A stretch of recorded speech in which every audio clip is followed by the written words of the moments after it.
This meeting is being recorded.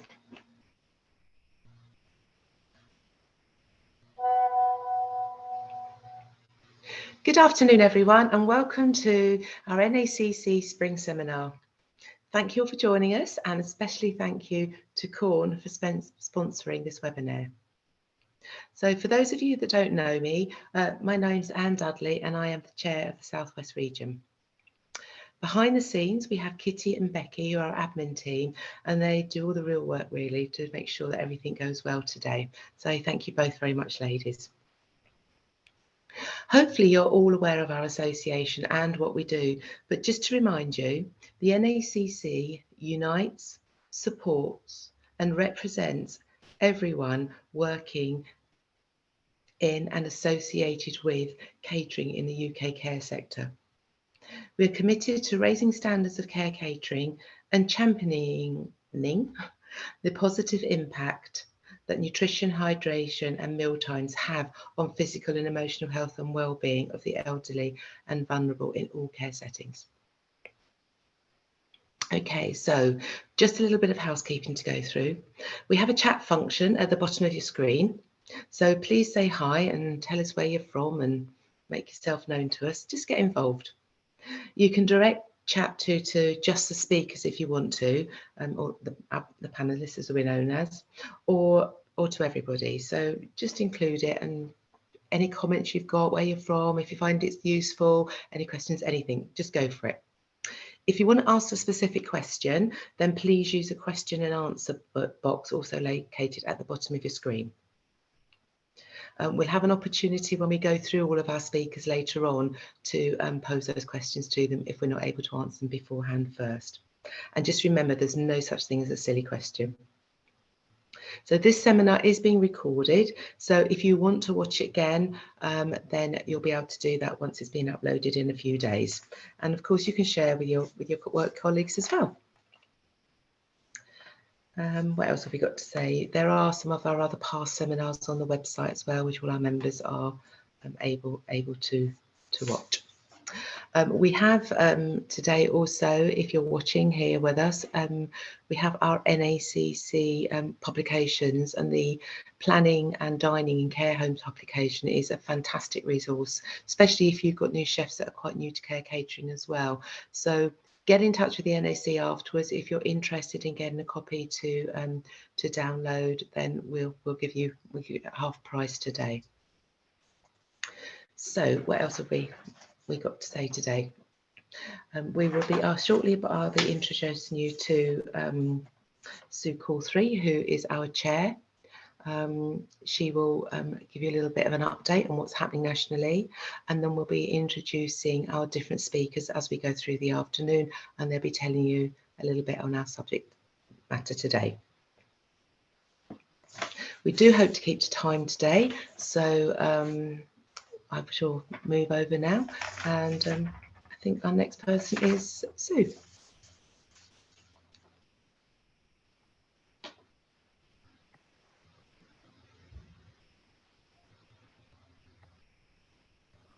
Good afternoon, everybody. I love technology, making sure you press the right buttons. It's lovely to be here again this afternoon, being able to speak to you all as your national chair.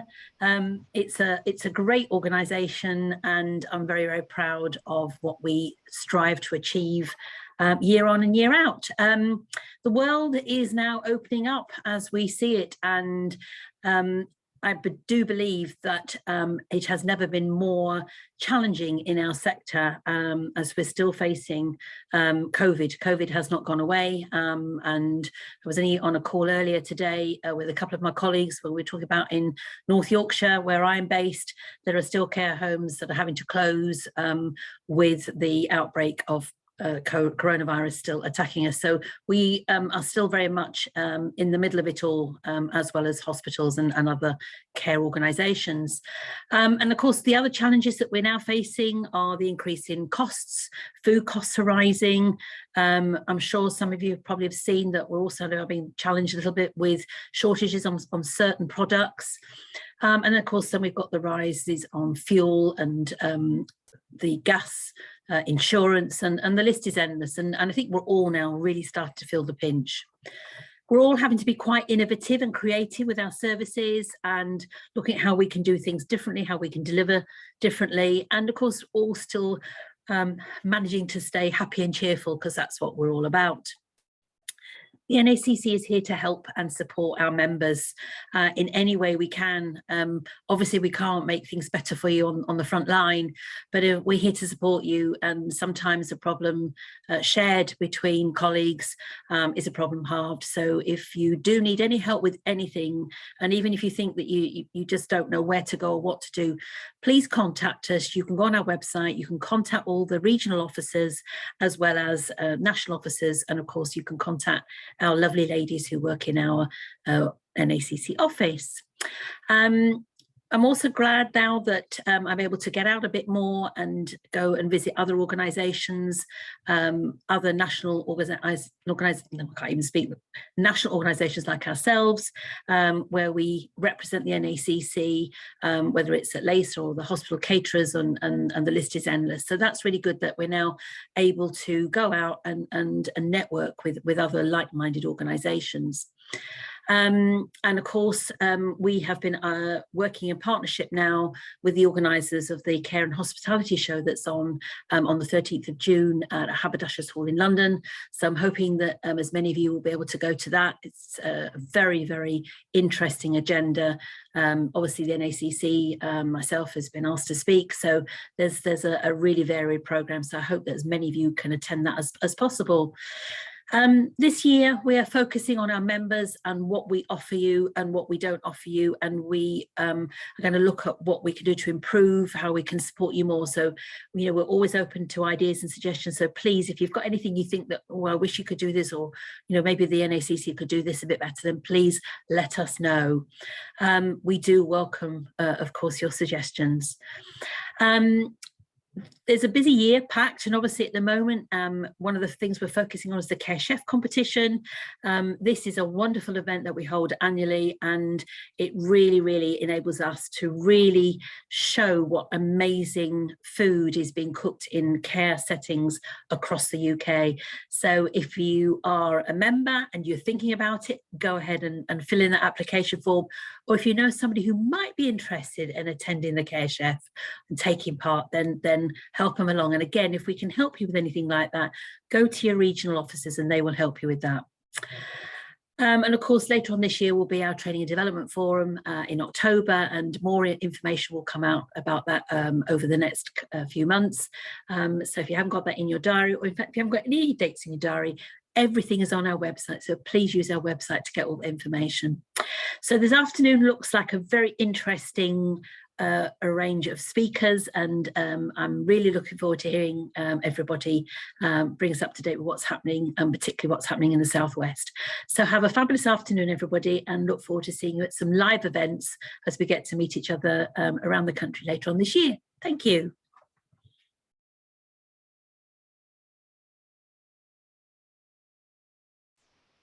That was great. Thank you very much indeed, Sue. Lovely to see you on screen again. Okay, so our seminar today is focused on healthy eating for good gut health and for healthy bowels. I'm sure you can appreciate we've had a few jokes on the subject behind the scenes, but importantly, having heavy bowels can make such a difference to overall health. And we're going to hear from a number of amazing presenters today who will help us how to achieve this. I'm going to now pass you over to Stephen Simons, who is the chair for the Welsh region of the NACC, and he'll be introducing the speakers. See you later. Yeah, thank you very much, Anne, and hello everyone. And yes, I'm going to be introducing our guest speakers. And first up today, we have Paula Wood, registered dietitian at Heartwood Health. Paula is a registered dietitian with over 20 years experience working in the public and private health sectors. Paula started her career with the NHS as a clinical dietitian, then moved over to research. Paula then worked for the UK Armed Forces for 16 years, where she undertook studies to improve the nutritional and physical health of military personnel. Following this, Paula worked with physically disabled young adults at a residential college, where many of them had complex nutritional and feeding requirements. In 2019, Paula set up Heartwood Health, a private health clinic in Fleet, Hampshire. The clinic enables people to have access to and receive services from highly qualified professional therapists on a wide range of health issues. Paula continues to see clients and specializes in gastrointestinal issues, weight loss, and sports nutrition. So, Paula, it's over to you. Right. Well, thank you very much, and thank you for having me along today. I love talking about sort of like gut health. So what I'm going to talk about today, I'm just going to do sort of like a refresher about the gut and what it does, because I think it's always good to put it into context, what we're the actual areas that we're talking about, some of the physiology that lies behind it. What is a healthy gut? Conditions related to gut health as well, and how we can eat well to look after our gut. So next slide, please. So the gastrointestinal tract. So can you remember back to your days of biology where we all had to learn about this? So gastrointestinal tract, so it's known as many different names. So we call it the gut, the digestive tract, digestive system, alimentary canal. So same name, different names for the same thing. So what is it? It's basically, it's a tube that starts, it's our mouth, and then it goes all the way down right to the other end. And what it does is it transports food through, and we digest the food and we absorb the nutrients from the food, and then we expel it at the end. So that's our gastrointestinal tract there. So like I say, looking from start to finish. So next slide, please. So what we're looking at today is we're looking at the intestines. So if you can see that the red mass at the bottom, so you've got the pink sort of like mass going around. I can use my hands, can't look at that. So you've got, that's the large intestine going around the side there. So if I start at the top, you've got the esophagus coming into the stomach, which is that pouch there. Then that goes off into the small intestine, which is that dark red in the middle there. So the small intestine, despite its name, is actually very large. It's 4 to 6 meters in length in an adult. And that is where most of the digestion of the food will take place there, where we extract all the nutrients from the food that we're having to eat. The food then goes into the large intestine, which is also called the colon or the bowel, the large bowel. So again, they're all interchangeable names, but exactly the same thing. So you can see that tube that goes around the outside. And this is where a lot of the water is actually sort of like removed from the remains of the food that we've had. So this is where the stool is formed.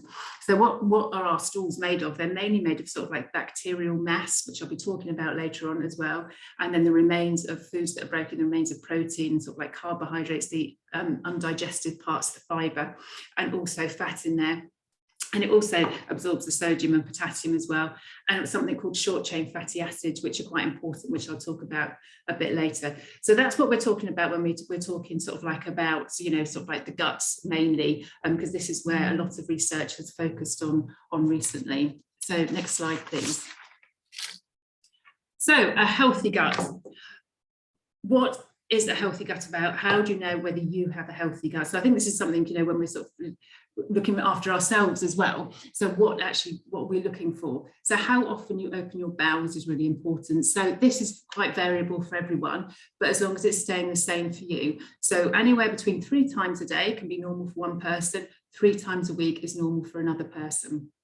And the other thing is making sure that you do open your bowels, that it's mainly happening during the day and not during the night. If it's frequently happening during the night, again, that would be something where you would seek further advice. So transit time, so this is the time that it takes food and drink from when we first eat it to when it goes out the other end. Typical time of a food going through us, a meal, is about 28 hours. Again, this can be sort of like quite variable, but one way, if you did want to see what your transit time was like, is to take some sweet corn with a meal and take a note of what time you eat it and then what time it comes out the other end. That gives you an idea of how quickly food is going through. So we don't want that to be too slow or going through too quick either. So the other thing is to looking at stool consistency. So I don't know whether any of you have come across the Bristol stool scale before, but that's something that we can use to again, help assess how well the bowels are working. So it's categorized into sort of like 7 different types of stool that we can have. So type 1 and type 2 would indicate that there's constipation. So where you've got very small hard lumps and they're hard to pass, that would be indicative of constipation. On the other end of the scale, you've got type 6 and 7, very watery, broken down, or just sort of like watery without any pieces, and that would be diarrhea. What you're aiming for is sort of like type 3 and type 4, where it's coming out and it's sausage-like, and there may be cracks in it, or it might be quite smooth. And your stool shouldn't float either. That would, if they're light in colour, that would indicate that there's a lot of fat in there as well. So that's something else that we looked at when we're sort of like monitoring stools and, you know, the gut health. It should be pain-free as well when you're opening your bowels. You don't want any sort of pain or discomfort or straining too hard. That would indicate that there may be other issues going on. And also with bloating and gas. Now, we all produce a certain amount of gas, and with that will some bloating. But if this is persistent, there's persistent bloating, there's persistent abdominal pain that's being caused by the bloating and lots of gas, then again, that's something that would say that we might want to get checked out. But next slide, please. So the next slide, we're talking about conditions related to gut health. So when we're talking about what sort of things are we thinking about? So we have constipation and diarrhea. You've also got inflammatory bowel disease. So you've got things like Crohn's disease, and you've got ulcerative colitis. You've got irritable bowel syndrome, you've got diverticular disease, celiac disease and cancer are some of the ones that we all think that are related to the gut. So most of those, apart from celiac disease, are actually found in the large intestine. And so celiac disease is something that is an autoimmune disease as well, but in something that we're finding more people actually are having. So those are the conditions that, you know, are related to our gut health. So what can we do about how do we look after our gut in terms of our diet? So next slide, please. So it is about having a balanced diet. So when we talk about balanced diet, it's making sure that we have plenty of complex carbohydrates. We're having appropriate fat, protein, and foods that provide us with vitamins and minerals, the fruits and veg. But in particular, when we're looking at gut health, we're looking at making sure that we've got enough fibre in the diet, that there's enough fluid in the diet, and then also pre and probiotics. So that's to do with our gut microflora, which is what I'll be talking about more. So I know that Sophie and Alex are going to be covering the fibre and the fluid side in their presentation. So like I say, I'll be talking about the gut microflora and how we can make sure that we've got a good diverse range. Physical activity also plays an important part in looking after our gut. From initially, sort of when you're active, it increases the blood flow to the muscles. So, so that big tube that we've got in that automatic movement of pushing the food sort of like through, called peristalsis, it's making sure the blood supply is really good to that. And being on the flip side of that, being sedentary can slow down digestion. So people that are, you know, immobile or in wheelchairs, then they can, if they're not moving about enough, the whole sort of like process of getting food through the digestive system slows down, the gut doesn't work as well. So where you can, increasing physical activity will really help. So we're now going to talk about the gut microflora. So if you could go on to the next slide, please. So you may have heard this term sort of like talked about a lot, and so there is lots of research going on in this area, and it's really picked up in sort of like the last 10 or 15 years. So most of the gut microflora is actually found in our gut, although we do have it sort of like on us and in us right from our mouth all the way down, but we have it mainly occurring in our bowel, as I say. And so the number of bacteria in your gut, the actual numbers is 10 times more than your own body cells. So we're talking like trillions of bacteria, this beneficial bacteria that we have, and it weighs just in our gut. The weight of that gut microflora is 1 to 2 kilograms. So that's about the same weight as your brain. So what does it do? So in terms of like looking after our gut, the microflora actually helps to digest specific fibres and types of fibre, and they produce short-chain fatty acids. Now, these short-chain fatty acids are the things that really help look after our gut health. So these short-chain fatty acids, they help maintain the health of the lining of the intestines that we have of the bowel, and it helps produce mucus as well. So that's like another protective factor that we have. It also protects, these short-chain fatty acids also protect against inflammation, and they also reduce the risk of colorectal cancer. And so that's just from the gut side of things. There are also lots of other things that they're finding out about gut microflora, that it actually helps with our immune system, and it may help also with brain health and controlling our blood sugars and heart health, and also maybe linked to obesity as well. And there have been trials with using gut microflora to help people bring their weight under control. And there's the gut-brain axis as well. So that, you know, the gut microflora is also termed as the second brain, because they're finding out that how our brain can actually influence what's happening in our gut, and what is happening in our gut can influence what is happening in our brain, and that can also have an effect on our mood and our sleep and our stress levels, and then that has a sort of like a knock-on effect again of what is, you know, happening in our gut, and so it goes on. Sometimes it can get into that vicious circle. So that's why, you know, there's so much research going on with the gut microflora at the moment and how beneficial it is. So next slide, please. So the gut microflora, so why is it important? So what we don't want to, well, what does happen sometimes is that we can get an imbalance of the bad or the not so good gut microflora down, and the good microflora, it sort of like disappears, and that can result in the sort of like decreased production of those short chain fatty acids that I was talking about. So gut microflora can be affected, you know, just when we get older. Our gut microflora is always changing. We all have completely different sets of gut microflora, but like I say, it can change as we get older. If you have antibiotics, which you'll have for an infection, as you probably know, when you have antibiotics, they kill all the bad bacteria, and they also kill all the good bacteria as well. So again, you know, it can wipe out sort of like the good microflora that we have. Food poisoning as well can be caused by an infection where you have the bad bacteria getting in, but again, that can sort of like clear out the gut. Surgery, where there might be other microflora introduced, and also eating highly processed foods, because they can enhance the production of the not so good bacteria down there. So, but all these changes can result in, you know, you having digestive issues or someone having digestive issues such as irritable bowel syndrome, constipation, diarrhea, inflammation, abdominal pain, nausea, and food intolerances. So what we want to do is encourage a healthy and diverse gut microflora. So how do we do this? So next slide, please. So we look at using pre and probiotics. So we're just going to have a little poll here. So do you know the difference between pre and probiotics? I can't say it.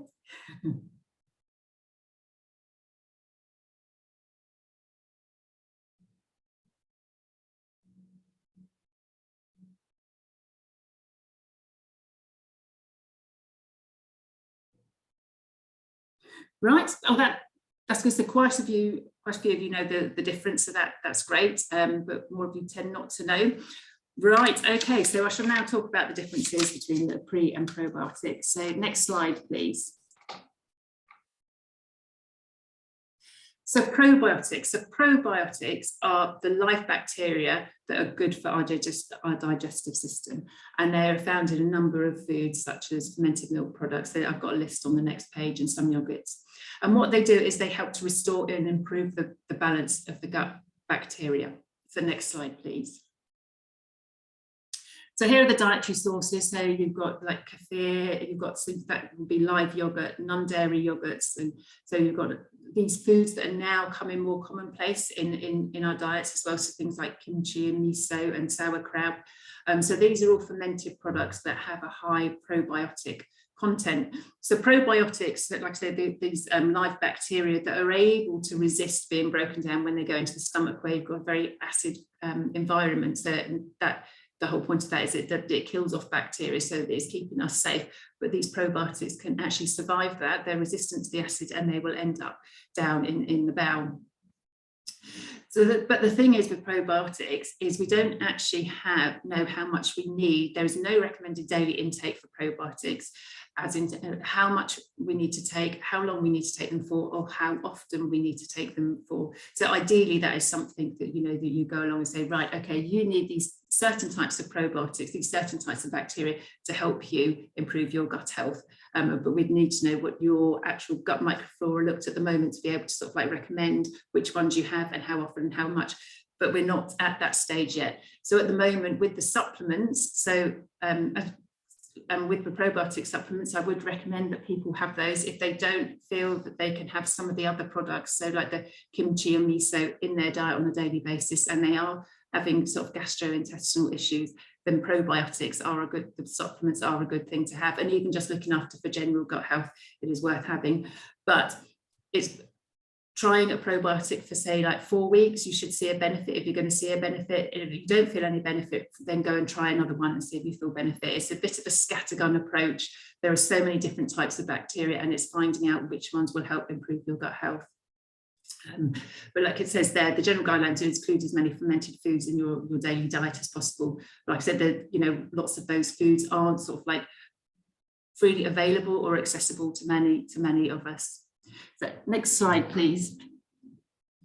So prebiotics, so these are they're a type of dietary fibre, and they stimulate the growth of the good bacteria down in the gut. So if you think of them as fertilizers that help those good bacteria grow. Next slide, please. So here are the dietary sources of prebiotics. So you've got things in there like apples, bananas, onion, garlic, leeks, wheat.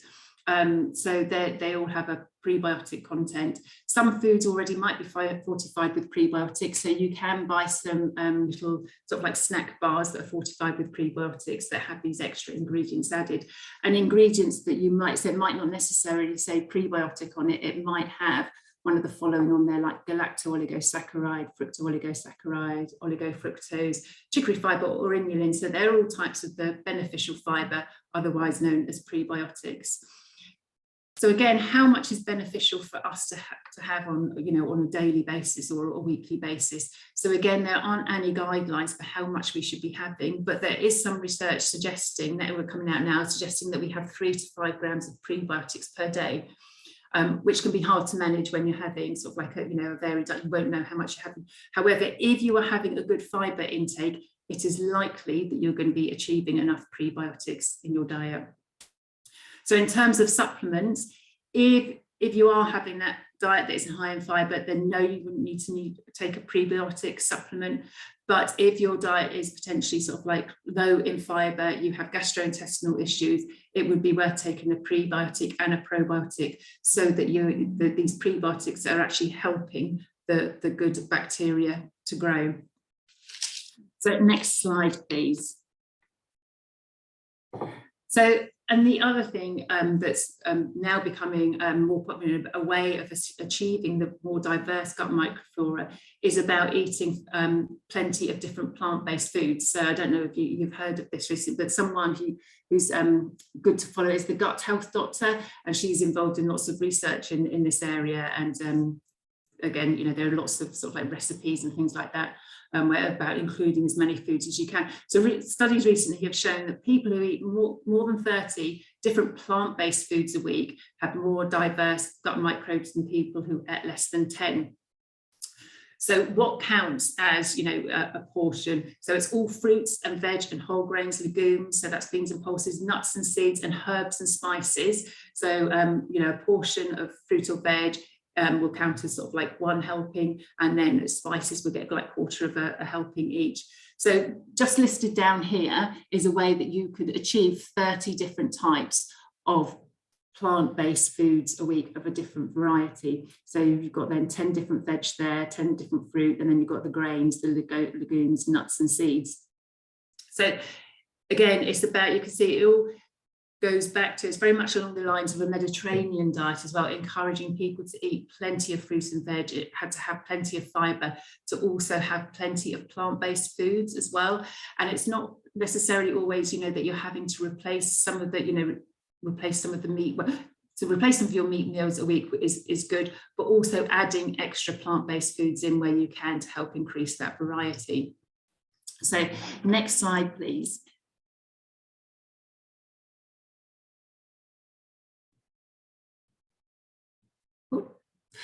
So here is just some things that you might be able to do now, and I appreciate that you're going to have sort of like lots of considerations in terms of like budget and the types of diets that you're going to be doing for the different clients that you have in terms of texture modification and therapeutic diets. But here are maybe just some ideas that you might be able to incorporate. So the most important, like like I say, is increasing the fibre generally, which hopefully is, which Sophie and Alex will be talking to you about. But maybe when if you have a look at your menus and see if you can sort of achieve the 30 different plant-based foods in a week. So other ways that you can do that is maybe, smoothies and soups, using as many fruits and veg as you can, adding extra fruit, veg and grains to meals. So like peas and sweet corn in whole grain rice, lentils in casseroles, fruit and jellies and cakes, using frozen fruit and veg, that's absolutely fine. Oat-based cereals, so oats are, a really good source of prebiotics. Also oat cakes are a good snack food to have, as are flapjacks. Adding seeds to salads or buying seeded bread would be a way to get seeds in, adding herbs and spices to meals. Next slide, please. Then avoiding highly processed foods, so say trying to decrease the amount of times that they may appear on the menu, because they, as we said earlier, can suppress the good bacteria or increase the bad bacteria. So have plant-based meals available instead of as well as meat-based meals, so allowing people to have that choice if you're able to.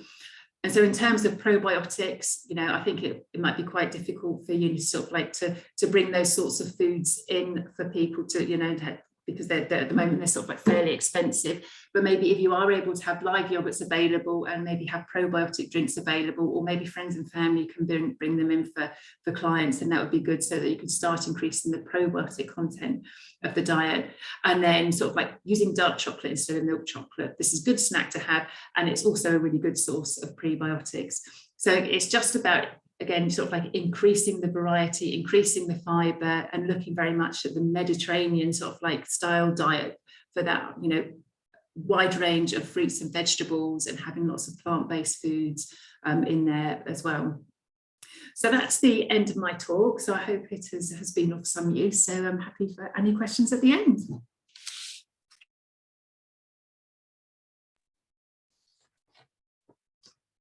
That's great. Thank you, Paula. A lot of helpful information there. Right then, on to our next one. Our next speaker is Alex Connell, who will be doing a demo. Alex is a roving chef at Vegetarian for Life. Alex is a former education officer at the prestigious Vegetarian Society. Alex visited schools and colleges, teaching students the basic principles of vegetarianism. Alex quickly rose to become the principal tutor at the Vegetarian Society Cookery School, where he delivered cookery courses to keen amateur cooks and professional chefs, including the Cookery School's diploma in vegetarian cookery. A professional and confident speaker, Alex is a regular speaker on TV and radio, with appearances on The One Show, The Hairy Bikers, and in his current role at Vegetarian for Life at numerous regional and national care conferences. Over to you, Alex. Thank you so much. Thank you. Brilliant. Lovely to be here. Thank you to everyone involved behind the scenes for inviting myself and Vegetarian for Life down to do a short presentation. Now, my name is Alex, and I'm one of the team of roving chefs. We've got a chef in Scotland and Birmingham, and also in London. So if you are interested in having some training, or you would like one of the team to come down to the care centre and deliver some training, do get in touch. Do have a look at our website. We've got lots and lots of information on there on nutrition and all sorts of lovely services. So do look at that. But today I want to talk about and demonstrate how to make 3 really lovely dishes. Now, the dishes that I've chosen for you are all high in fibre, or reasonably high in fibre, and they're not expensive, and they should be able to fit into your normal menu plans, and they're very flexible with their ingredients. So I do recommend that you do have a go at these. So let's get the ingredients up and we can make a little start. So I'm going to start off with, now maybe I apologise for a second, because my cooker will beep in a second, and every time I lift, there we go, there's the beep. Every time I lift it up to show you, it will beep again. So I do apologise about that. Anyway, let's get the cooker on and we can make a start. So I'm going to make a little curry over here, really lovely, wonderful curry, and I'm just very keen. I was listening to the previous speaker, Paula, about getting the 30 different types of veg and grains into your diet over the course of the week. And while she was talking, I was kind of adding up what were in the dishes that I'm demonstrating today. And I think I get to about 20. And that's just over 3 dishes. So I've got a dessert and 2 mains. So if you were to try these, you're not going to go far wrong. But let's start off with this lovely curry. Now this is a chickpea curry. Get my onions in so they can start to soften.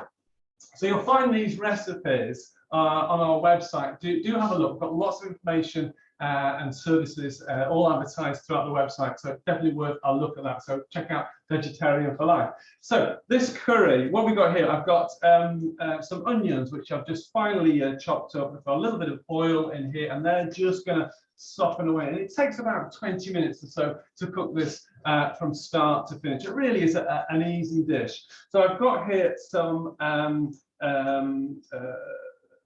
garlic and some ginger. So I really want to give this a bit of flavor, you know, a real nice punch of flavor. So ordinarily I'll let these onions just cook a little bit more. We are pressed for time today, so let's get our flavors in. So we've got the ginger in there. That is actually fresh ginger that's going in. You could of course use dried ginger, but I do like the fresh ginger. There's a certain punch about it that really works. Also got some garlic. Now I do like garlic in my food.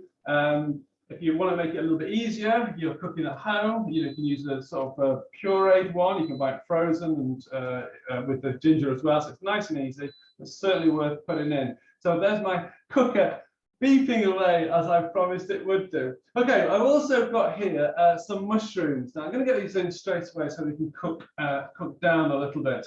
Now I know that not everyone is a big fan of mushrooms. So what can you swap? If you've got someone that you're catering for that's not keen on mushrooms, what can you swap them? Well, almost anything. So think about something that's nice and soft, but it's also got a little bit of flavour and it's going to cook quickly. So you could put in some aubergine, you could put in some sweet potato, you could put in some courgettes. You know, anything at all really will work well. Some spinach, for instance, all really good sources of fibre. They cook quickly. They're traditionally used in curries, and they will complement with all the other flavours that you've got with your dish. So let's just let that cook down a little bit more, and we can start to add our spices now.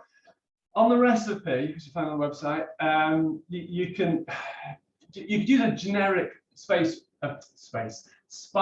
mix. Or even a paste, or as I've got here, and it's on the recipe, you can have the individual spices. So I've got some turmeric, I've got some ginger, I've got some coriander, and I've also got a little bit of chili in there. So I want this to have just a bit of flavour. So let's get that in there. The turmeric really does help because it will just add a nice bit of colour to this dish. Now, there's already loads of fibre in here. One of the advantages of a vegetarian or even a vegan diet, as the previous speakers were talking about, is that they tend to be higher in fibre than other diets. Now, it's not, it's not a given. It's only if you eat a nice balanced dish. So if you're interested in finding out more about, sorry for looking down, just to get my cooker working. There we go, lovely.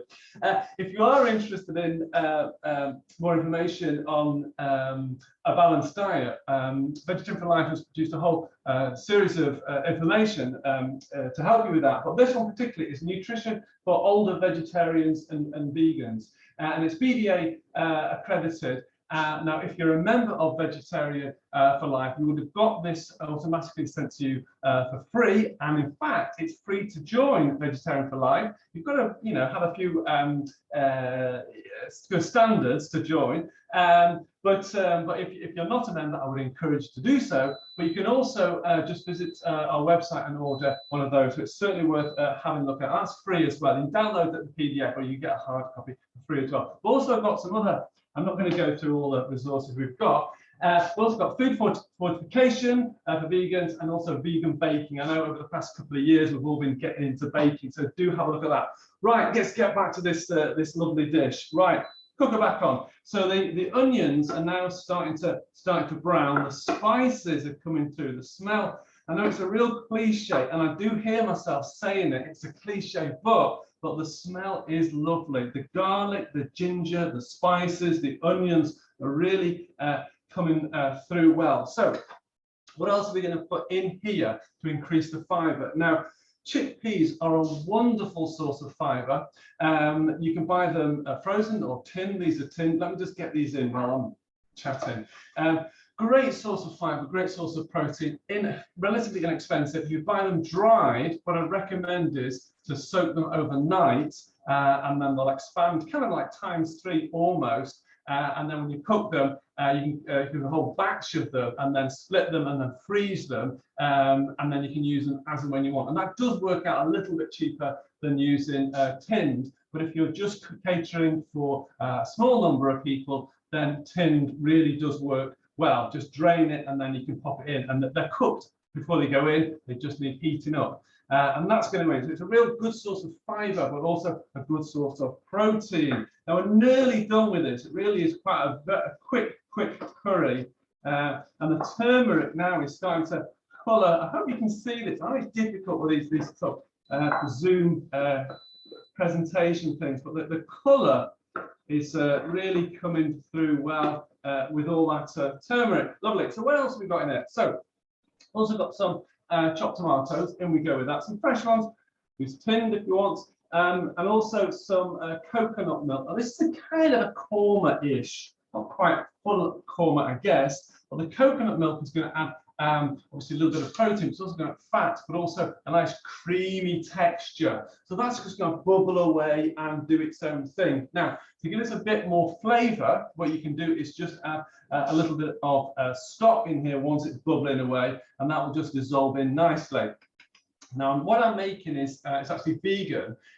So if you are catering for a vegetarian or a vegan particularly, do check all the ingredients. You'll be surprised at where derivatives from milk will get into. So for instance, stock powder, it may say vegetable stock powder, but it may have derivatives of milk. So do check before you pop it in if you are catering for a vegan. Now, we've also got some tamarind spice here. So this is just a nice sort of tamarind chutney, and that's just going to add a little bit of extra sort of like a sort of background flavor, slightly sort of, I don't know, tangy flavor to that. And that's it, we're done. I've got some, it's going to cook a little bit, yeah. I've got some fresh coriander and a few chilies just to garnish, and a little bit of vegan yogurt to go on the top. So that's it. How easy is that? Really quick. And I think there's about 10 different ingredients in there, 10 different sources of veg in there. So we really are getting close to that 30. So let's give this a bit of a stir, but the smell as that coconut comes through really is lovely, lovely, lovely. Now I'm going to serve this with some rice. Now the rice I've got, I've pre-cooked it, you'll see it in a second, but I've also put just a handful of, it's white rice, I've put a handful of lentils in there as well while I was cooking it. Now the reason for doing that, rather than just having whole grain rice, which is obviously higher in fibre than the white rice, is that when you're chewing whole grain rice, it can be for some a little bit of a chore. So by having the white rice is a bit softer, but then when you add the lentils, and that's the green, the red lentils, just a small handful in there, it kind of brings up the fibre, but it also fibre level also brings up the protein level as well. So it's quite a handy thing to do. Now my curry is nearly cooked. So what I'm going to do is I'm just going to set this to one side over there, and I'm going to start my second dish. So bear with me 1 second.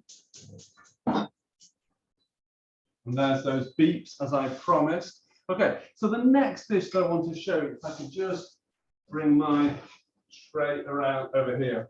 Again, it's a really simple dish. I can get my pan, get that back on.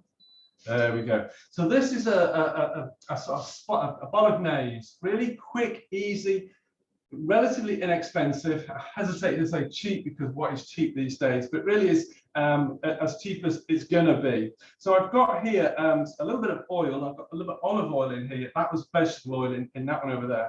Let's get those onions in, and they can be doing their thing. Now, the recipe for this is on our website, but the instructions for that is that you roast the veg first, and then add the spaghetti to it towards the end. But it's not much to see if I put it in the oven. So because I'm just doing a small amount, I can cook this on the top, and you can see what's going on. So I've got here onions, I've got some chopped up courgettes, I've got chopped tomatoes, I've got some lovely garlic in there, plenty of garlic. Let's get the garlic in now while I'm chatting. And also some peppers, some lentils. I want to talk more about lentils. They're really good source of protein, but also fibre. So let's get our pepper in there. It's funny, the smell of the garlic just hit me when I leant over. Lovely. Really, I've been cooking since I was, I don't know how old, 5-ish, and I still get a thrill seeing things bubble and fizz away and kind of develop. Really is wonderful.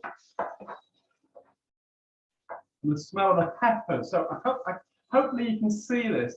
So we've got lots of vibrant colour from the peppers, but you can, of course, just use anything that you've got in, or anything that's a little bit in season. So you could put carrots in there if you fancy, aubergines, mushrooms if you want to put some mushrooms in. All these things will go in really, really well. Let's get our last ingredients in there. So in we go with our courgettes. We've also got some peppers.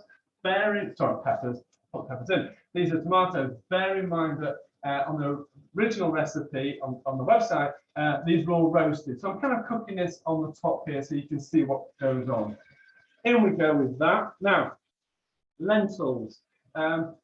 These ones again are tinned, but if you want to use dried lentils, you must cook them separately and then add them in, rather than thinking you could just put them in and it will cook in here. It won't cook in time because the vegetables that I've got in here are really quite, they'll cook in about 5 minutes or so. And if you put dried lentils in, they won't be done. So these are green lentils, just drained, and I can just pop them in.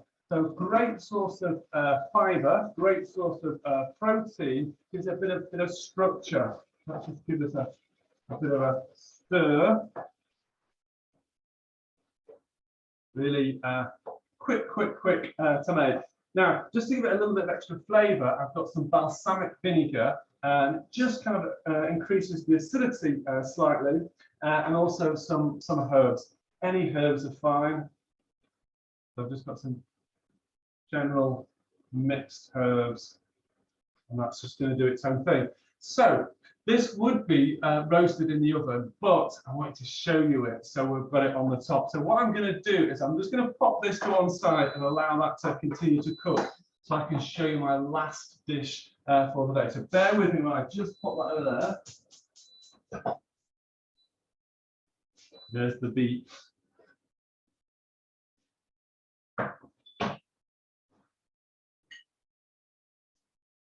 Okay, so my last dish that I want to show you is carrot cake. Now, I particularly wanted to have a carrot cake in, or something that's slightly different, because we do think about, where we can put dried fruit in curries and soups. We can put lentils in soups and stews and curries.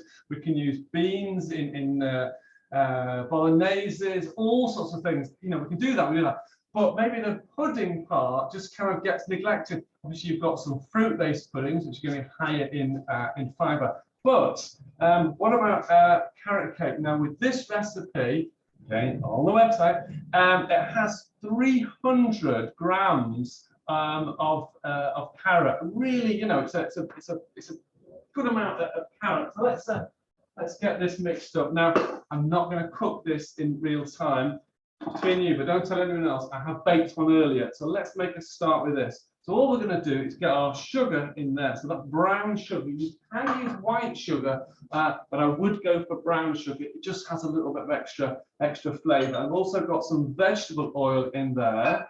There's a cake, so I'm going to put some oil in there. Has no eggs in this, and I'll talk about that in just a second. Give this a bit of a mix. And then what I'm going to do is I'm going to add this. I don't know if you've seen this. It's Allgran is the name of the company, and it's called No Egg Replace. Really handy. It's a sort of powder And all you do, if you're baking, it really works well if you want to replace eggs. You just put a little bit of water with a teaspoon of the powder, and that equates to 1 egg. So if I just add a splash of water in there, and I just give this a little mix, and then we can add this to our cake mix. There we go with that. We can put in the rest of our ingredients. So we've also got some flour. Now, you can, of course, make the whole thing with wholemeal flour, but with this recipe, rather than going for that, and it can get a little bit heavy sometimes, just using whole wheat flour all the time. It's 150 grams of plain flour and then 50 grams of whole wheat flour. So it kind of spreads it out a little bit. So we're just getting a little bit of whole in there, but not too much. It's, you know, we'll make it maybe a little bit too heavy if you put the full amount in. Now, I want to have this a bit of a rise on here. So I've got some baking powder, and I've also got some bicarbonate of soda just to bring this up. So in we go with that.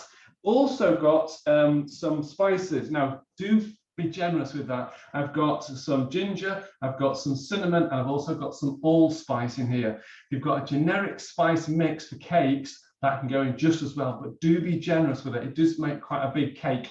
In we go with that.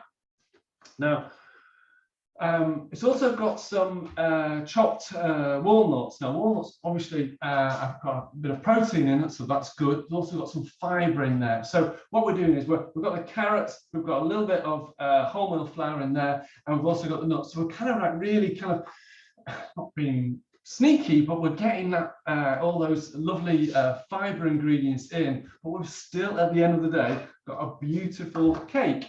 So in we go with our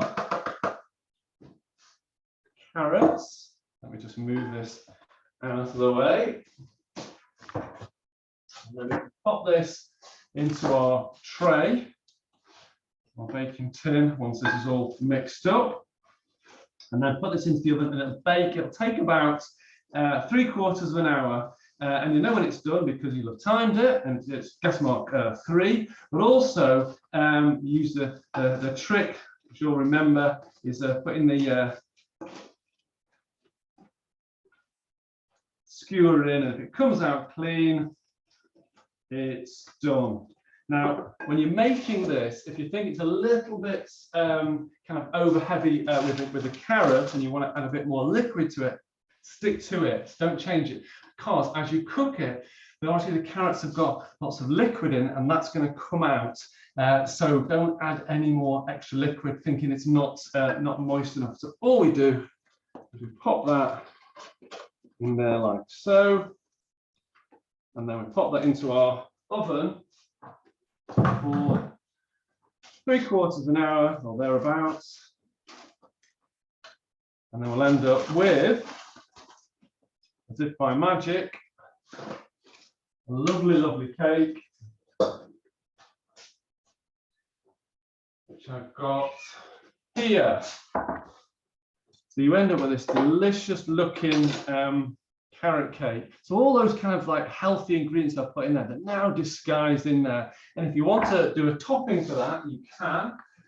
So I've got here some vegan cream cheese. If you're making a dairy one, you can use a dairy cream cheese, a little bit of lemon juice, and also icing sugar, and then we just spoon some of that on the top like so for our decoration. It's nice without, to be honest. It's just sort of whichever way you would like to have it, and this will serve around about 10 slices. Depends on how big your slices are, of course.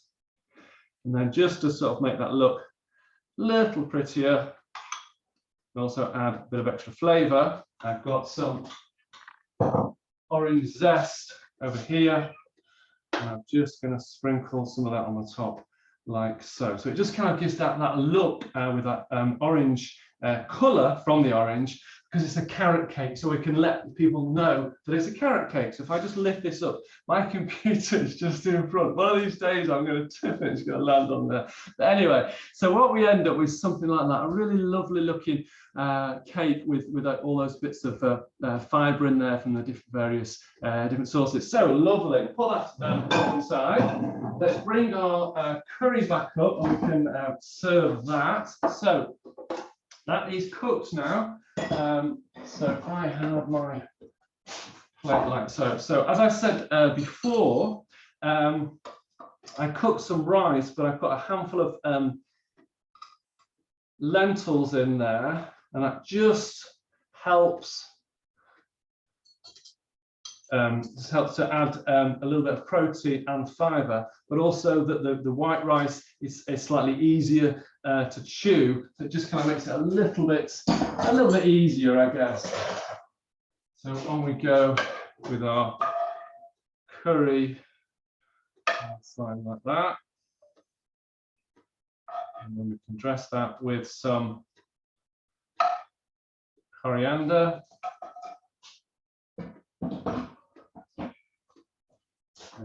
There we go, a little bit of coriander and a splash of yogurt on the top, like so. So there we have our main curry dish, and then finally, you see that. Oh, it's not the smell of the fresh coriander, nice and light. It's ready. I mean, that in real time. I know that I chopped it chopped it ahead of time. So the last thing that I want to finish off is the spaghetti. So with this one, I have actually cooked spaghetti, and I have got whole wheat spaghetti with this. So all we do is just add in our pasta, like so. Save a bit for later, and then heat this through with all those lovely veg, like so. So we've got the lentils in here, we've got the courgettes and the tomatoes and the garlic. So we end up with a real lovely, healthy, higher fibre dish. So let's bring this one up. I can get a couple of spoons and try and lift out some of this spaghetti with all the nice ingredients.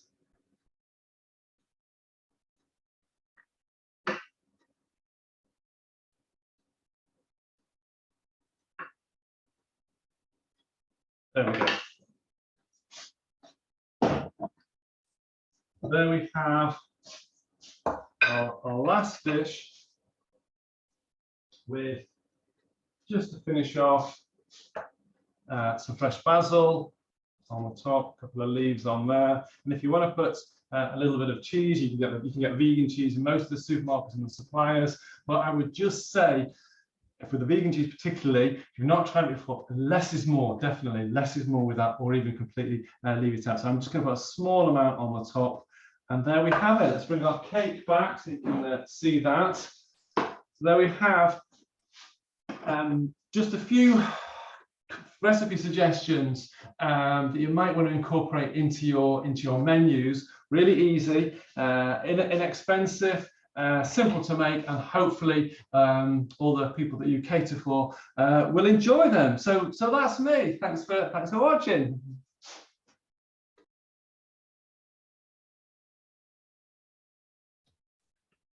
Yeah, thanks very much, Alex. And as you mentioned there, those booklets are available from your website, and the address popped up in the chat selection below.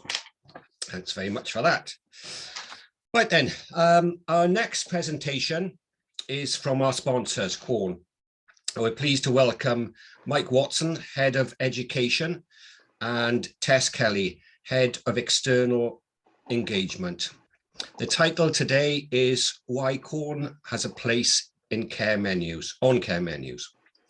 Mike has 25 years in food service, working with companies including Heinz, McCormick, Calypso, and County Choice. He has been at Quorn for 3 years, initially heading up their education team, and now managing the route to market team and responsible for their care sector project. Tess joined Quorn as a graduate researcher in 2015, bringing her academic expertise in health psychology, behavior change, and plant-based diets to the company. Since joining the business, Tess has held diverse roles in teams spanning sustainability, nutrition, and communications, and is now head of external engagement. Over to the both of you, and thank you very much for sponsoring our webinar today. Thanks, Stephen. Yeah, I'm glad to be here and a pleasure to sponsor it. We're just going to quickly run through a little bit of background on Quorn, what it is. Correct, maybe there might be a few misconceptions out there. Correct that, and then Tess is just going to talk about some of the research that we've done based around fibre and the dietary impact that Quorn can have. So if you could just flick over to the next page, we've got a quick video introduction to Quorn.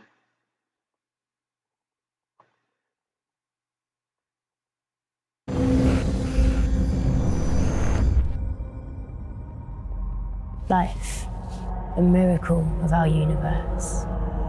3.5 billion years old. It began as microorganisms, growing, expanding, dividing, flourishing, transforming our planet from this desolate husk of heat and fire, dust and dirt, into this rich and abundant garden of colour and consciousness, movements and thought.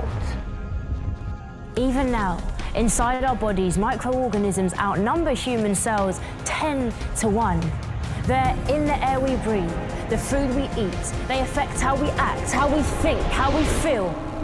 Outside our bodies, fungi, a unique type of microorganism, are genetically closer to animals than they are to plants.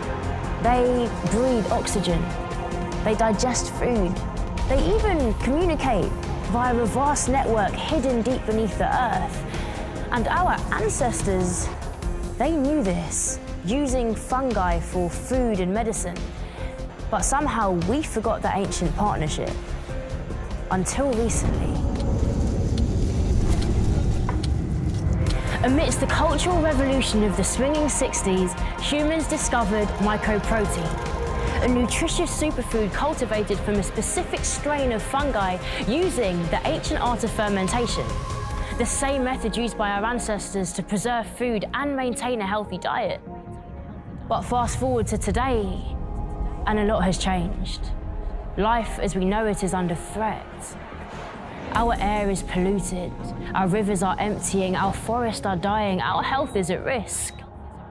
But this is where mycoprotein may be able to help. Using 90% less carbon, land and water than animal protein, mycoprotein is not only sustainable, but it's scalable and healthy. It's high in protein, high in fiber, low in saturated fats. It builds muscle faster than animal protein. It contains all 9 essential amino acids and has even been shown to lower cholesterol. A true food for our future, found hidden within the microorganisms that first populated our planet. Only now revealing the secrets that could one day change the fortunes for all. Where can you find this mycoprotein? Well, that might not be as hard as you think.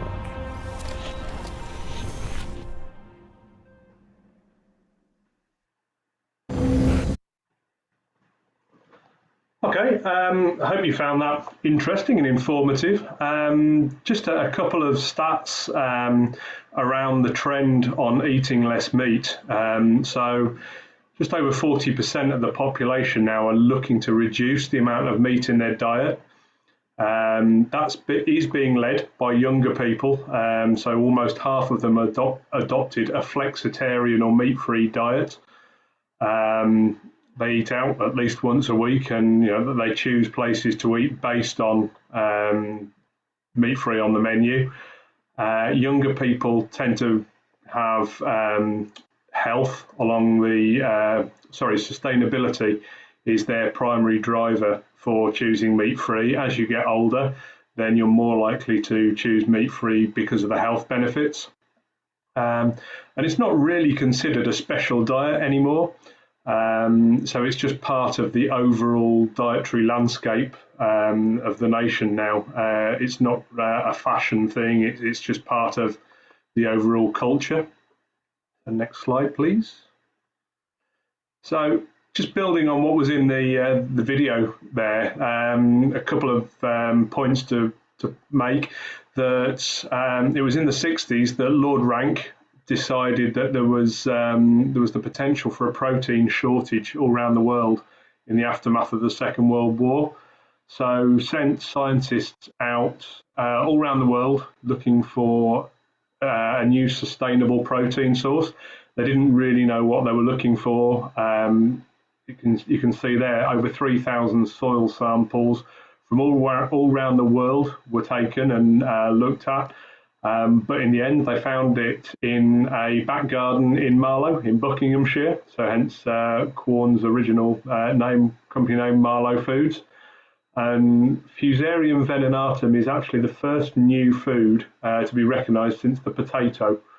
And that was discovered in 1967. And over the next 20 or so years, that was refined, studied, and then certified as being fit for human consumption. So through a fermentation process, so a really natural process, the same as you use to make bread or beer, then we can convert a few grams of the fusarium into about 1,500 tons at a time of mycoprotein, which then becomes Quorn products. Next slide, please. So Quorn is the first global meat-free alternative brand that's got third-party certification on all our carbon footprint figures.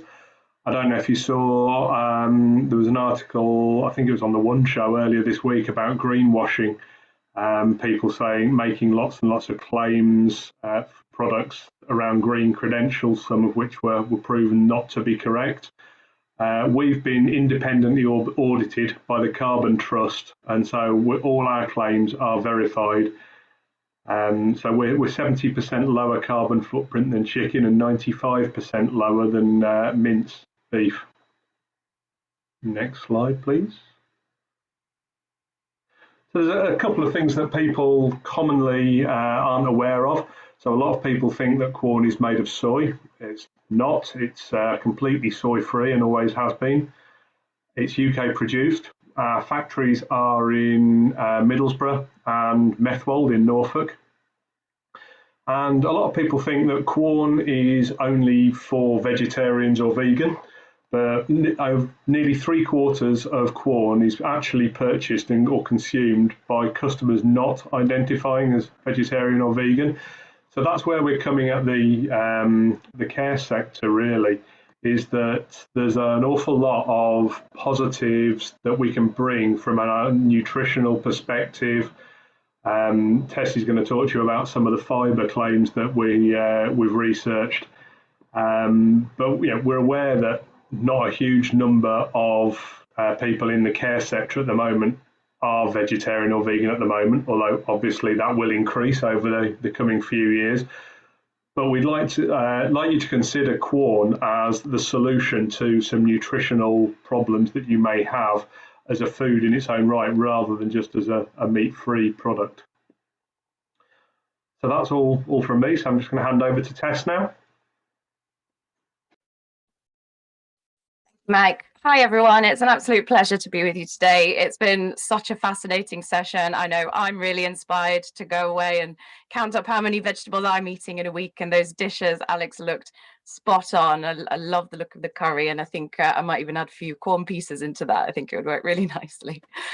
So my name's Tess. As in the introduction, I've worked very closely with our sustainability and our nutrition teams, and I'm really passionate about our research and our science. And at Quorn, it's a huge part of what we do, and we have a 35-year history of scientific inquiry, looking at the benefits and the behaviour of our unique mycoprotein on the human body. So I'm looking forward to take you through some of that focused on fibre today, which is the hot topic of the day. Next slide, please. So, as was alluded to in that short film, we really are champions of this third category of fungi. It's quite a misunderstood category. It's actually genetically different from both animals and plants, but all fungi, and that includes mushrooms, are genetically closer to actually animals than they are plants. So it's quite a fascinating organism in its own right, and a lot of science is starting to look at the unique benefits of different types of fungi for human health, for food production, and all sorts of types of global challenges that we have at the moment. So when we think about fiber in comparison to animals and plants for a protein such as mycoprotein, there are some really interesting differences. In animal proteins, there isn't any fiber naturally found. Obviously, it's a very protein-rich source, but actually mycoprotein is one of the only non-animal proteins to contain that full spectrum of amino acids. So those are the really critical building blocks of protein that we need in our diets. So in that sense, it's a really safe replacement actually for animal protein in the diet if you are looking to replace entirely, if that's your choice. Compared to plants, and particularly sort of plant proteins, we actually see that mycoprotein has that full spectrum, whereas most plants will not have all amino acids. Plant proteins are an amazing source of fiber, as you know, we've heard all through the course of today as well.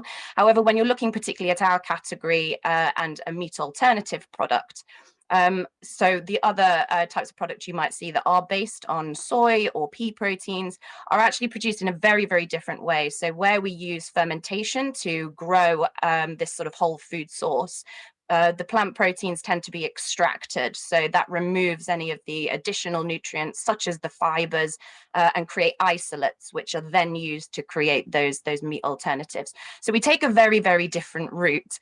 And actually, if you look to the left there, you can see the mycoprotein strands, and that's an image under the microscope. And where you see it's colored pink, that's our protein rich center. As well as all of our great micronutrients that we also keep intact. And the blue coloring is the fiber-rich cell walls that contain that protein. And so we retain that kind of whole food structure when we put our mycoprotein into our products. And we're starting to see that structural complexity is really important when we're looking at some of these gut health benefits, as well as those textural benefits that we're so famous for. And finally, the other difference between plant-based proteins and mycoprotein is that when it comes to the types of fiber, we have this beta-glucan rich soluble fiber that is seen in the plant kingdom. But again, a major difference is we also have an insoluble fiber in that outer layer cell wall called chitin or chitin. I'm never quite sure which one is correct, but that is actually unique to fungal proteins and also, strangely enough, found in crustacean shells. So again, we are really invested in understanding how our protein behaves, because it is a truly unique food source, and that's so important again for diversifying your diet and making all that gut bacteria and microbiome really happy. Next slide, please. So mycoprotein and gut health, we have a really exciting research agenda here at Quorn, which covers everything from environmental sustainability to protein consumption and muscle building, and also fiber and gut health is a really growing strand of what we do. Sorry for the busy slide, but these are some of the sort of key takeaway messages from what we're discovering at the moment, to give you a flavor of the types of research that we're invested in. There's some amazing institutions that are leaders in their field. So as I said, we're really interested in the structural complexity of mycoprotein as a whole food within our products. And we've carried out work with the Quadram Institutes, who are, at the forefront of this field, looking at gut and digestion science to really understand how that behaves when you eat a corn product compared to meat or other plants. We've also carried out studies with the University of Northumbria, and the poor students, were taking fecal samples, urinary samples, blood samples from them all, and really understanding the comparisons when we look at animal-based and more corn-based diets, particularly looking for markers of elements such as genotoxicity, which is this element of those harmful substances that I think Paula was referring to, whether that's in the gut itself or in the colon when it comes to those higher risk levels of colon cancer that you see in higher animal-based diets. We've also started some work to understand the role of fiber as a prebiotic, which Paula was talking about. So having the ability for our fiber to be a food source for all that great bacteria to produce those really important short chain fatty acids. We're doing this in a variety of ways, one of which is in vitro modeling. So that's actually just in a test tube, really under controlled conditions, but we're also moving into in vivo studies as well. So this is actually in the human body as well. And we're looking at how that protein is digested, how that moves through the large intestine, what metabolites we are seeing, and we're starting to see that the fiber in mycoprotein is indeed fermented to create these short chain fatty acids. And we're also finding that the cell wall and that structure is interacting with other compounds such as bile salts, which are very, very important for cholesterol moderation as well. So this is starting to pass over into other parts of our research program at Exeter and Imperial College London, which are looking at how diets rich in mycoprotein can have that beneficial effect on other markers of health, such as cholesterol reduction or even insulin resistance. So we're seeing this as such an exciting and cornerstone of our research going forwards. There's lots to come out this year. There's some references down there. And it's important to say that whenever we do work with these institutions, we work on a basis of a no strings attached contract. So whatever is found, we're not involved in the actual science, and whatever is found is published. And that's very, very important to us that we have that integrity. Next slide, please. So our science is one thing, but actually as a business, we have taken that a step further and made some concrete commitments around fiber specifically, in addition to our existing nutritional and health commitments. So the Food and Drink Federation, which is an industry group for food manufacturers, this year launched an Action on Fiber campaign. So trying to promote getting more fiber into people's diets. We know that up to 90% of the population here in the UK actually are not hitting that magic number of 30 grams plus a day. So it's about bringing the food industry together to try and tackle that, make having fiber-rich diets normalized, delicious, and enjoyable for everyone. So a few of our commitments are to bring new products and innovations to the market that contain more fiber. Over 90% of our portfolio is already a source of fiber or high in fiber, but we're making that commitment to continue to raise that number and raise the bar. We're going to use our marketing, our brand communications, our social channels, our partnerships to really talk more about fiber. It hasn't been in the spotlight enough as it should be, as you've heard today. And that's about campaigns, recipes. We have a whole section of high fiber recipes on our website, for example. We'll also use our labeling on pack to highlight where you can find the highest fiber products, recipes, meal kits, any of our partnerships that we work with, actually making sure fiber integration is important there. Also supporting annual events with the likes of the British Nutrition Foundation and others to support their messaging on higher fiber foods and diets. Working with our food service providers, of course, to make sure this is across the board a priority. And encouraging the consumption in our workplace and other workplaces of our supply chain. So this is all based in our science, in our research and development, and in our collaborations with leading institutions. And we're really proud to say that we were one of the founding members of this particular campaign and have some of the most commitments of anyone on that board. So we're really excited to see this shift in the food industry at large, not just here at Quorn Foods. Next slide, please.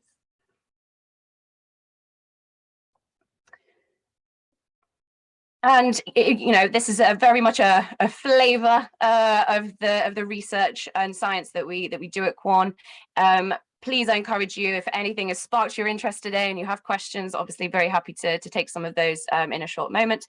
But we have a whole resource that you can find at www.quornnutrition.com, where you can find resources. You can find more detail on how mycoprotein is made. There's loads of fact sheets there, which are tailored to particular health concerns.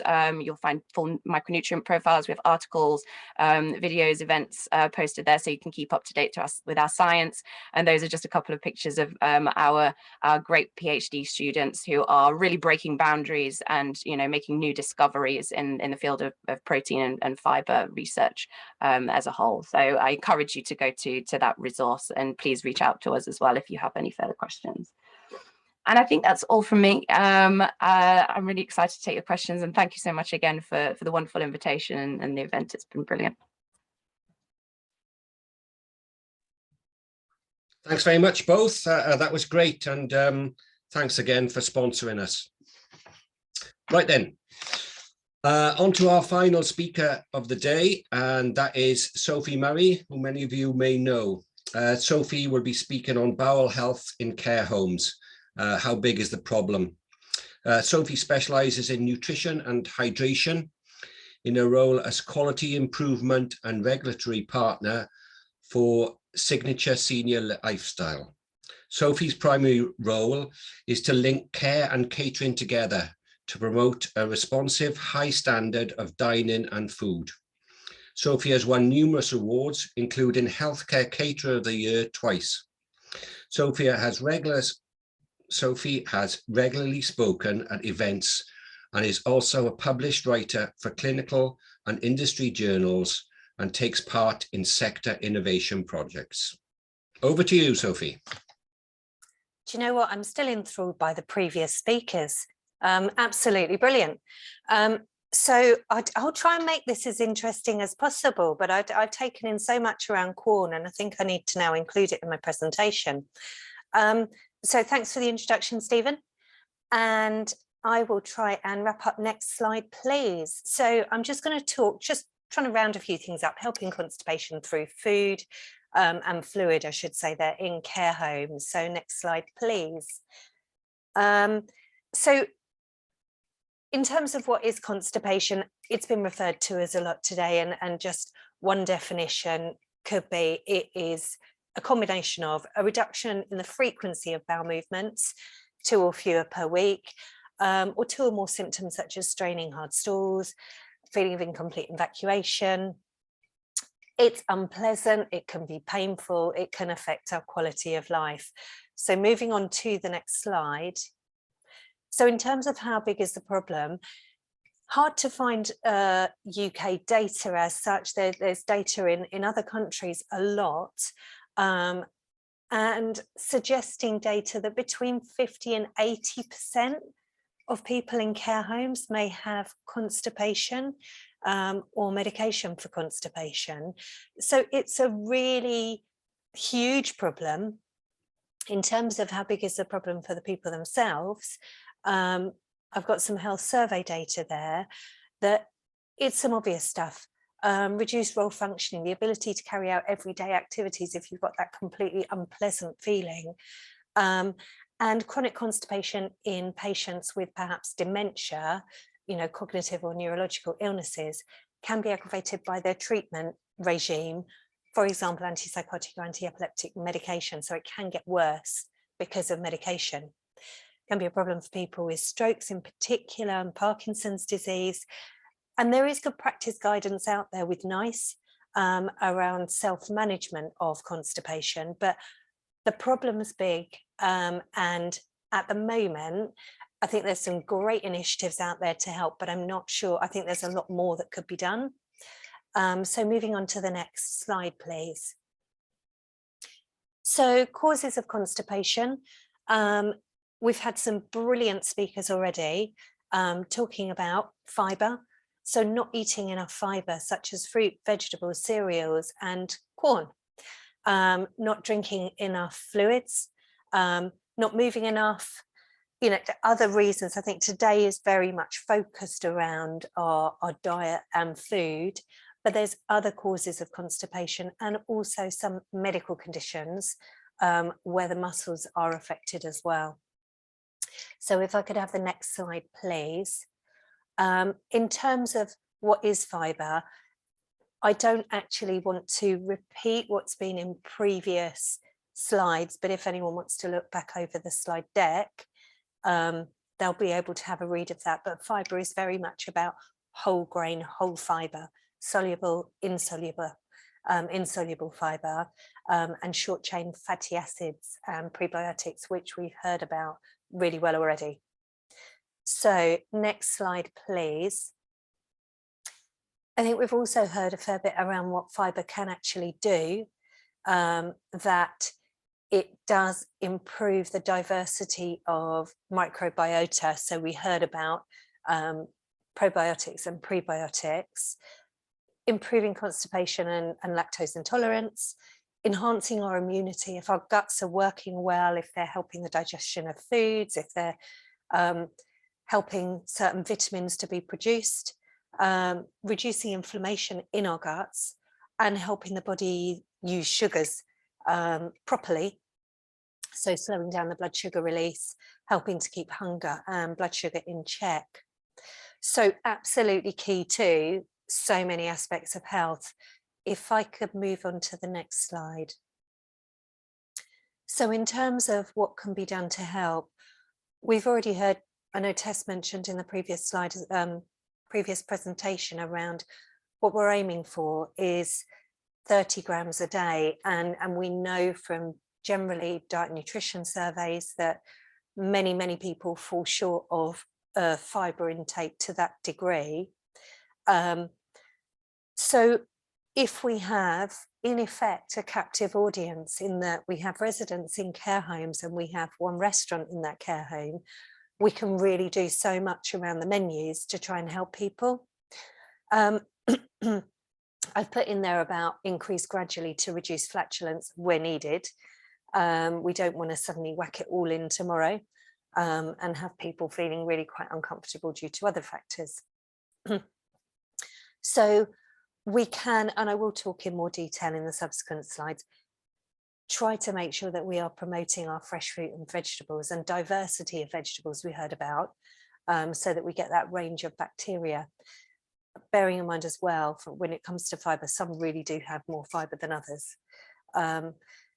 Drinking adequate amounts of fluid. I know this presentation isn't going into hydration in great depth, but making sure that every resident has got hydration that is going to be accessible, attractive and available when they want it and how they want it. And I think sometimes, again, we can perhaps fall short of enough cups of the right size or enough glasses of the right size, or just the availability to make everything very easy for people to want to eat and drink in care homes. And it sounds so incredibly basic, but it's something that's not necessarily considered as much as it needs to be.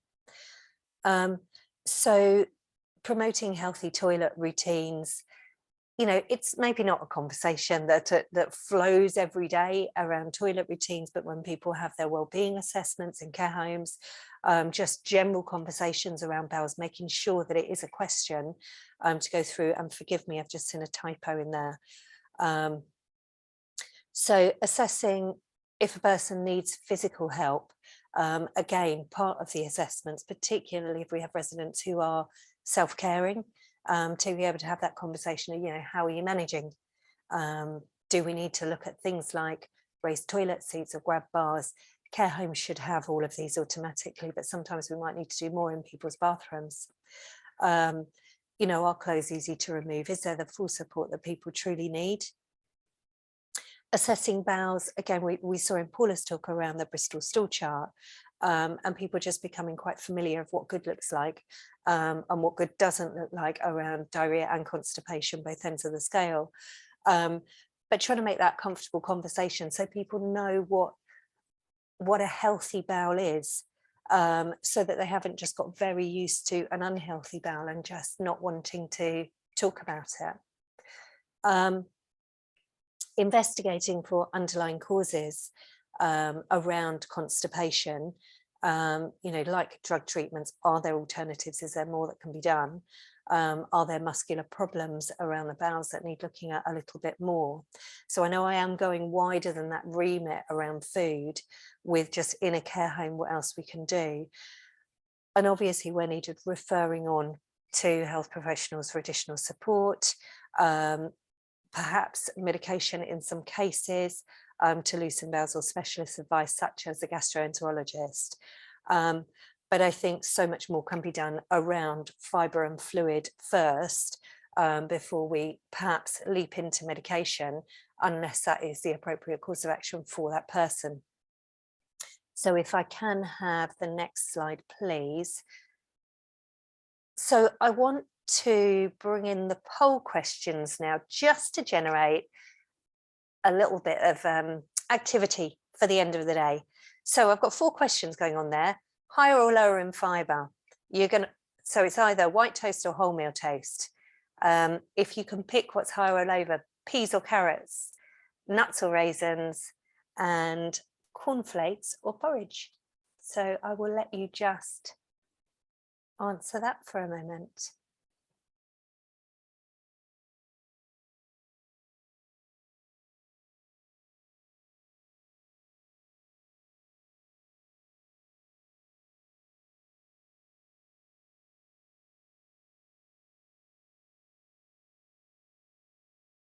Just trying to generate a bit of interaction because it's so different with presenting this way.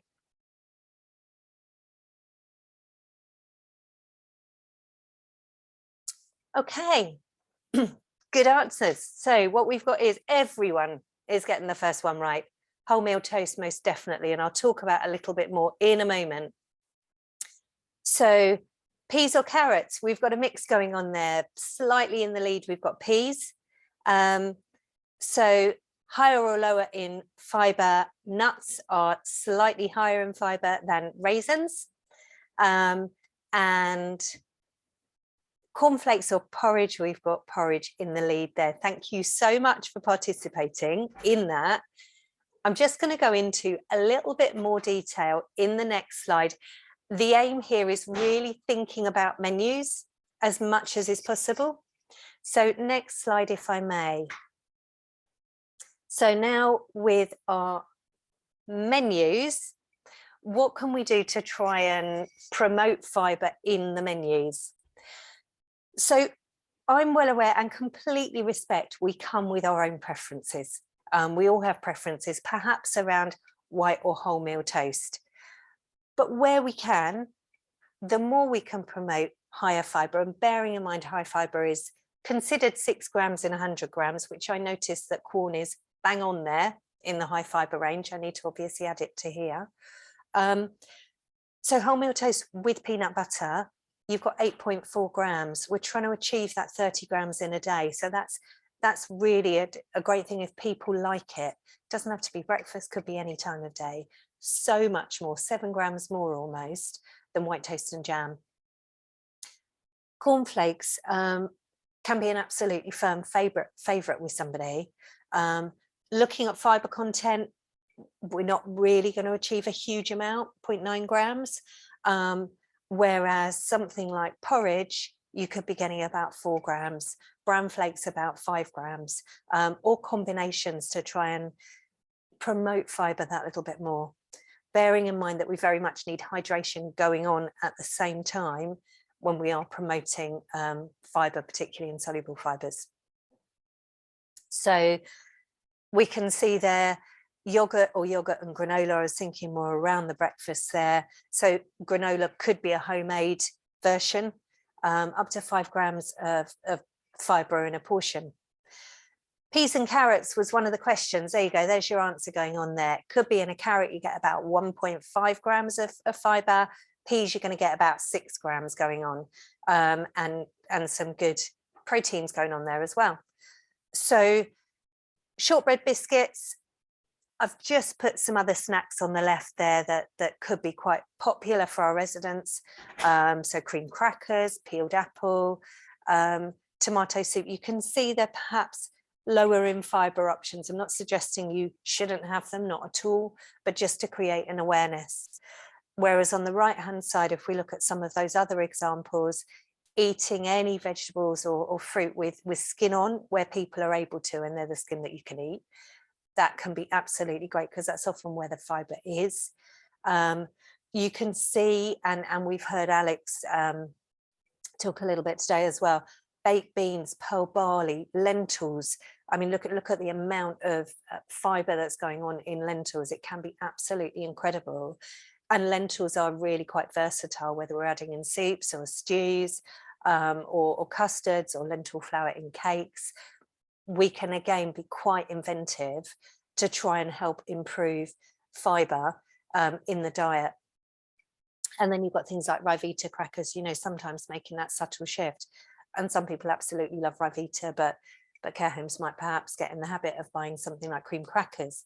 Massive difference in the fibre levels. So just trying to give some ideas about what we can do. And I'm just going to ask for my last slide to come up, please. So just wrapping it up in a really short and sweet presentation, that trying to increase fibre, it is an issue. It is an issue in care homes. It's an issue for the whole population to promote our health. What we can do in care homes, I think, is very much look at having a decent policy on bowel management that goes right the way through. Bristol stool chart is quite an easy pictorial to use to educate people, to help manage the issue. Education on fibre of care home staff. I think there have been so many elements that I've heard today that are really, really good, that can very much be part of that education. And I don't think that exists in mandatory education at the moment. Promotion of high fibre, trying to educate people about what is high fibre. Just saying fruit and vegetables, you know, giving more inspiration will really help our residents. Got to go alongside hydration. Looking at specials, looking at snacks. I mean, Alex is obviously a great go-to, and I'm sure the guys at Quorn are as well. What we can do to increase fibre and include it in specials and snacks, not just breakfast, lunch and dinner. And as has already been mentioned, you know, homemade soups and vegetable fruit smoothies, great easy ways to get to that total of 30 grams a day. So hopefully I'm on time with my talk, and thank you ever so much. That's the end of my speak. Brilliant, Sophie. Thanks very much indeed. And yeah, thanks very much to everybody, all the speakers today. There was a lot of very informative information. And I believe now we have the question and answer sessions. There's a little tab at the bottom and I can see some questions. So I'll go through them, get up there. And the first one is, will the slides be available after the seminar? Which I'm sure they will be. It was videoed as well, so it was recorded. So you can go back, dip in and out and choose what you want to see. The next one is to Paula. Just check, are all of our presenters quite happy for to share the slides? Yeah, brilliant. Thank you. Great. No problem. Yeah, there's a question here for Paula. It says, hi, Paula, excellent presentation. I was under the impression that floating stools was a sign of a good level of fibre in your diet. What do you say about that? Right, so yeah, so what can happen, sometimes you can, so if you're having a high fibre diet and you're having a bit more gas produced, sometimes the stool can have trapped gas in there, which can cause it to float. But so you need to look at the colour as well. So if you're repeatedly having floating stools and they're lighter in colour, then that would be suggestive that fat isn't being absorbed properly. But if there's the occasional floating stool and it's, you know, a medium to dark brown colour, then that's fine. That's nothing to be concerned about. Brilliant. Never thought I'd ever ask that question. It's for taking probiotic and prebiotic supplements. Is there any proof that they manage to reach the gut? Perhaps some benefits. Is it possible to notice? Was that to you? I suppose that would be to you as well, Paula. So yeah, so again, you know, there is so much research going on in this area. So so we do sort of, there are some things that some probiotics that might be added to foods that potentially might not get down to the gut. The prebiotics will be getting down to the gut. So it just, you know, so yes, I'm saying there are probiotics that will reach the gut and they will be intact and they will be beneficial. Okay, and the last question is there any changes in gut health issues post-COVID recovery, perhaps difference in bowel movements? Sophie, have you got any suggestions on that? Do you know, I'd have to look into that very specifically. I'm certainly aware of long COVID, but this is saying post-COVID recovery. I would honestly have to look into it further. I'm more than happy if the panelist was, or the person who asked that question wanted to just let themselves be known, and I'll come back to them. Okay. I could talk very much about other aspects of COVID and nutrition, but I don't want to digress too much. Great stuff. That's excellent. Well, thanks very much for that. I shall now pass you back over to Anne. Anne, it's over to you. Thank you very much, Stephen. So I don't know if anybody else has got any more questions, please pop them in the box now. But I don't know, has any of our panelists got anything else they want to add at all? No? Okay. Well, I've certainly learned a lot today, especially about sweet corn. I'll look at that differently. Who knew that poo could be so interesting?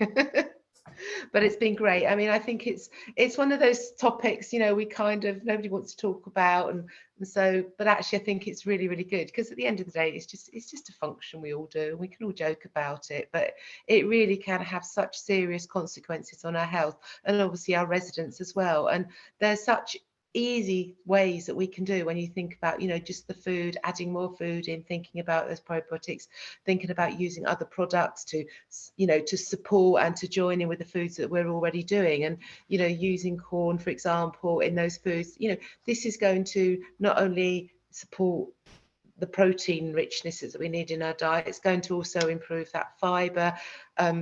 We're doing our bit for the planet and the environment as well. You know, we're cutting down on meat eating and all of those issues. Good cost benefit as well for care home catering, as we said earlier on. You know, it's just, we're very, very wary now of all the escalating costs and everything. So anything that we can do. Certainly my own experience with some of my chefs using corn and doing vegetarian food as well, that it really can be tasty, and also it can be really nice and soft. So people that need a softer diet to eat, that's great. And it's just about getting the flavors in, because it absorbs all those flavors really, really well. So thank you all of you. If I might just add a point on that, there's another line of inquiry actually that we are looking into. So obviously the topic of dysphagia, you know, any sort of chewing, swallowing difficulties, as you say, you know, corn does have that slightly softer texture, so it can sort of help get those protein intakes that can be a bit more challenging with the tough material. So stay tuned to hear more about that as well. That's brilliant. Well, look, I think we're at the end of the session now. So I say a huge thank you, all of you. A huge thank you as well to all of you outside the box that have been watching in, and I hope you found it useful, looking and learning. Don't forget, you know, you can join the NACC at any time. Membership is free for students, and it only starts from about £80 for a single membership. So, you know, there is lots of benefits in joining the NAC, and you get to see all of these things and other publications at reduced prices, or even free sometimes as well. So please give us a think. If you want us to put on events of things for you or in your area, then again, please do get in touch. And also we have our National Care Chef Award. The applicant process is now open. So if you've got some amazing budding chefs, then please, you know, have a look on the NACC website. It's all over social media at the moment as well, and it's very, very prestigious award to get, supporting the care chefs around the country. So and I'm quite sure, you know, if you want any support on that, you want a little bit more advice on it, then, you know, come and talk to us. I'm sure we can point you in the right direction. So apart from that, it just remains for me to say thank you very much. And I look forward to seeing you either at our live meetings next time or further webinars, and welcome you to the NACC family. Thank you very much. Bye-bye.